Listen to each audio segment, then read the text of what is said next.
Burt Sugarman was producing it. Stan Harris was directing it. People I'd had some history with. Stan was very important to my early career. Hired me for my first Jack Benny special. I did Jack Benny's last four specials, which was, I'm just regressing a minute, which is very important to me because as a kid growing up in the 40s and 50s, I just loved him. I listened to him every week on the radio. So eventually I ended up designing his specials. He was everything I wanted him to be. He was just that guy. He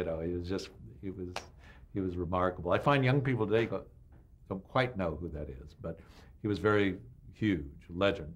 Again, were you able to take some of his personality and? I wonder. I didn't think of it that way. I don't know that I did or not.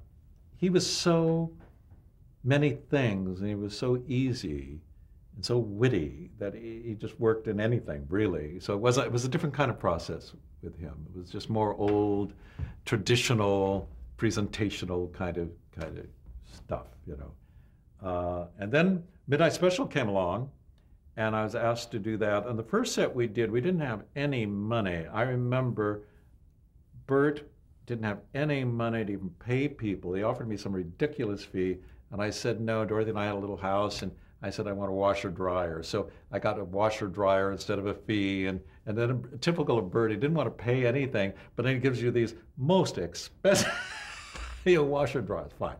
So that was my payment for a Midnight Special. I don't even think that would be allowed today. I'm not sure. And we had no money, so we did a lot of light bulbs and some graphics, and the audience was all on the floor sitting on these cushions, and we had the rock and roll acts, and John Denver was the host, and it worked very well. The network really liked it. Then they said, but we'll now give you money. We want a look, and we want a new look. And I said, it would be a juxtaposition of Art Deco and rock and roll would really be interesting. So I worked up this design, and everyone went nuts, and they thought this was great, and so that became one of the really early examples of taking the Art Deco graphics and breaking it into planes and architecture and indirect lighting, and that has served me well for 30 years. And that was another era that I'm very attuned to.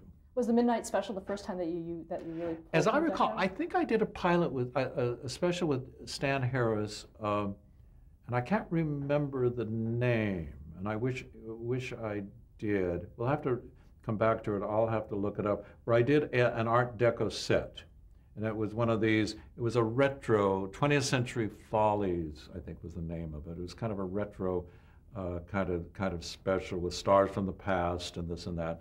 And I came up with an Art Deco set that everyone was going, wow, you got to come and see this on stage. It's like an Art Deco set. I mean, whoever heard of this? Now, I mean, that's such a cliche. But I think it was really the first. And then when Stan and I did Midnight Special, I said, why don't we try that? And he goes, I'd love that. Let's go for that. So then we got that going.